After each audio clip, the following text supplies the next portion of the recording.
How you doing, YouTube? Matt with Massive Beer Reviews, back with yet another review. Some new beer time. It's basically new beer time every time. Most of the beers that I review, I haven't had before, but this is new beer time of a beer I kind of wanted to dig into, or I should say a brewery that I wanted to dig into, and that is Dancing Gnome, and this is their Galaxy Jam. Pittsburgh brewery. Heard some things, good things. Wanted to try it, but it's hard sometimes to come across that stuff. And I was lucky enough to have a friend of mine, Jim. He's in a local beer group, and he was kind of passing through, and he was generous enough to kind of pass along a can to me. So thank you very much, Jim. Can't wait to dive into this. Cool little label on here. Let's see what we got. As far as what it says on the label, it says "Consume Fresh." I don't know when it says can, but this is the 21st of July. So I assume he picked it up either yesterday or the day before, I believe. They don't last long. So it's fresh. Let's put it that way. Dancing Gnome, Pittsburgh, Pennsylvania. Galaxy Jam. And if you actually look, the Galaxy portion is just a little sticker. They kind of just put on there over it. So they must make a base jam, which is, and as they put it, I don't even know what this word means. It's organoleptic India Pale Ale. I don't know. They probably make a base jam, and then this is the Galaxy dry hopped version of it, I assume. Again, I don't do any research on purpose. It's a jam, 1 pint, 6.8% alcohol by volume. Chill drink, repeat American ale. Dancing Gnome, Pittsburgh, PA. And that'd be that. Yeah. Label boys actually really dig it. You know what I mean? It's, white can, reddish kind of lettering going on, kind of, cool, little minimalistic, but not super minimal. I dig it. It's wrapped. It looks like there's shit underneath here, but it actually just looks like the sticker was put on weird. Otherwise, I'd rip it off there, but I don't want to right now. Anyway, let's dive into it. Yeah. So we're talking about a Galaxy, what I assume is a Galaxy dry hopped, because they make a base. Maybe it's a Galaxy hopped version of that. I don't know. Let's guess. Let's guess when we drink it. Whether it's just a Galaxy hopped version of it, a Galaxy dry hopped version. Anyway, Pinky Finger, just off Whitehead. Pretty rocky stuff all around. And Dirty Glass Mafia in full effect with a rich orange core turbid butternut squashy soup. What's the other words I want to use here? I don't know. Grapefruit juiciness going on there. Yeah, not too bad. Does she look like an IPA? Does she look like a hazy New England style IPA? Because that's a thing now. Legally, or not even legally, factually, truthfully, I don't know. Yes. Let's see if we get a nose on her. Okay, so she's Galaxy dry hopped. Now, by dry hopped, almost all beers are dry hopped, but this is just added hopped. Extra dry hopping on top of what you would normally use to work and balance a beer. Yes, that's absolutely what's going on here. Galaxy, for me, always comes off weedy. But not like super dank weedy. Kind of like beastie midi weedies. If anybody out there know what beasties and middies are. Kind of old school weediness. There's like a kind of pine tree barkiness to it too, for me. It's never been like a sappy kind of resininess to it. It's more an earthy thing for me. It's more of a dry kind of vegetal, earthy kind of spicy thing. But not like old school sea hops. They're a little bit more kind of vibrant, a little bit more new school, but there's this earthiness to them as opposed to this striking kind of sweetness or juiciness or anything like that. So yeah, very herby, but very vibrant herby. A lot of your popping herbs, your basils, your sages, your stuff like that. Not necessarily those flavors, but how those are striking, big, flavored kind of herbs.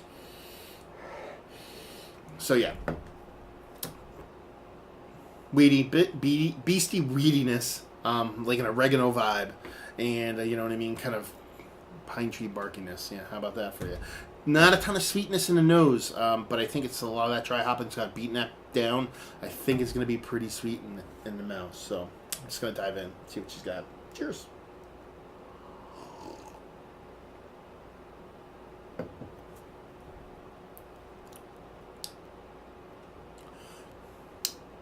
Okay. You're getting a lot of that hop presence in there. Almost at a point where there's I feel like there's hop particulate left over to where it's just stopping short of a hop burniness.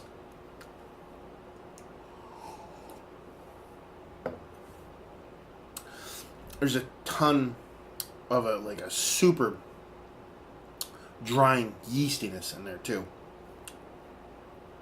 Really drying. A point where they're just going ape shit on the dry hopping, combining that with a ton of like just yeast. What's the word I want to look for here? Yeast density. To where what you get is very dry, and not in a kind of like northeastern kind of yeasty way or a Belgian kind of dry yeastiness. More of like there's just a parts per million kind of yeasty accelerated thing going on in there to where you get a super dryness out of it. Combine that with that kind of extra hopping that kind of gives you this extra kind of bittering that makes you want to smack your palate. It comes out very dry. There's a sweetness there, just south enough to be balancing for me. It's there, just it needs a little bit more sweetness just to kind of make it just balance perfectly off with all that other stuff going on, which means there's probably a bunch of sweetness in there, but the other stuff is so big. It kind of just needs a little bit more. And it's that kind of beastie weediness. It's definitely like old school smoking weed kind of weed vibes. A little bit of like an oregano kind of spicy vibe going on there too. That whole pine tree barky thing that I was doing earlier, you can fucking throw that out the window. And yeah, that's pretty much it. Dry, weedy beastie kind of weediness. A sweetness that wants to be a little bit bigger but just isn't there. And there's like this just generic kind of halo. That's a word I could use, I guess, of fruitiness around it. It's like a peachy, melony fruit medley thing there, but it's all being kind of trumped because it's so huge. It's being trumped by that yeast and that dry hopping. It's fun. It's fun. It's exciting because what it is, it's it's a punk band. It's non-refined. It's a brewery. It tastes like, and I mean this in a positive way. Hopefully, it doesn't come off too douchey, but it tastes like a brewery that's trying to make somebody else's beer, but at the same time knows they want to do their own thing and is kind of finding their way. They're doing what everybody else is doing, but they have their own way about going about things, and they're kind of just doing it like that. A lot of great artists start off as cover bands or mimics or whatever you want to call it, and that's kind of the soup du jour when it comes to beer nowadays. You know what I mean? Everybody's trying to make the same beer over and over again. It's especially in the hazy IPA realm, and this is no different. But at the same time, they taste like there is some kind of unique fingerprint in there but they haven't figured it out yet. And that's a good thing. Again, that's coming off like I'm like, oh, they need to figure their shit out. That's not what I'm saying. It tastes like they're going to have their own direction, and it tastes like they're going to have their own beer, as opposed to being like they make beer like so and so or like this person over here. And for me, it's pretty exciting. Another reason to go back to Pittsburgh. Great breweries down there. Dry Log's down there. Brew Gentleman's down there. These guys are down there. Pittsburgh is exploding as of late, so yeah. Anyway, let's talk about it. It's one of the better IPAs. Let's just go IPAs. Dry hopped. Extra hopped. That's what we want to do. Extra hopped IPAs I've had as of late. No, one of the more funner ones, the ones that want to interest me the most as of late, yes. From a point that it's a new brewery, it's giving me things that aren't exactly perfect for what I want, but I feel like there's potential there for them to kind of blow my titties off, and that is pretty exciting. Value and availability was given to me. Sure, you know what I mean? Jeremy wouldn't even take a penny for this, so it's a pay it forward beer, so that's pretty awesome. But if somebody out there wants to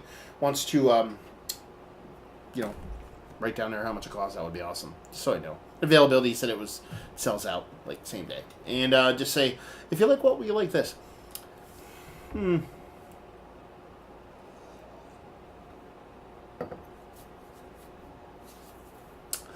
me, this tastes like a lot of the beers that are out there, but different. I already said that. So if you want something that kind of tastes like, not to get super hipster beery, but like Bissell, other half monkish, kind of had a baby, but in a little different way. It's kind of like that.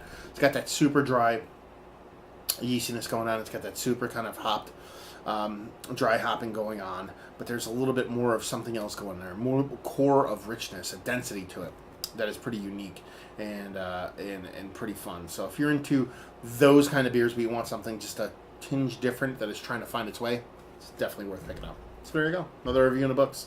Hopefully you guys enjoyed the review. Down there, words and stuff if you did. Facebook, Twitter, Instagram, Untapped, Massive Beers, all 4 of those places if you want to check me out anywhere else. Hopefully you guys enjoyed this review. Hopefully enjoying a little Pittsburghian beer right now. Hope to see you next time. Cheers.